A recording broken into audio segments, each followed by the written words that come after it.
Aber Herr Kiesewetter, das ist doch gerade jetzt im Moment das Problem für die Ukraine.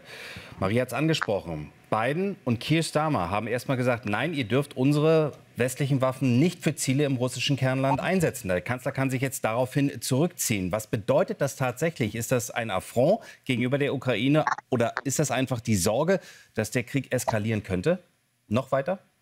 Nun, Putin eskaliert ja immer weiter und er sieht, dass der Westen nicht mehr bereit ist, die Ukraine zu unterstützen und die Ukraine in ganz kreative neue Formen des Krieges gezwungen wird.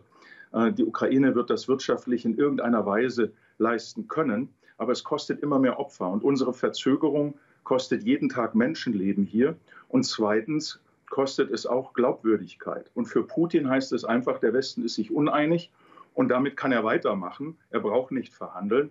Und worüber soll denn auch verhandelt werden? Wie viele Teile der Ukraine abgegeben werden? Ich beschäftige mich hier sehr intensiv mit der Lage in den besetzten Gebieten. Dort werden Zehntausende umerzogen, insbesondere junge Menschen, die dann in Militärmilizen, in Kosakenuniformen, aber auch in paramilitärischen Einrichtungen gepresst werden. Das wollen die Menschen nicht. Sie fliehen. Erst fliehen sie in die nicht besetzten Gebiete der Ukraine und dann werden sie zu uns kommen. Und das fehlt in unserer politischen Debatte. Es geht um Frieden in Freiheit und Selbstbestimmung und nicht um Waffenstillstand. Waffenstillstand bedeutet weitere Vernichtung der Ukraine und Fortsetzung des Krieges, so wie wir das bei Minsk I und Minsk II ja vor wenigen Jahren erlebt haben.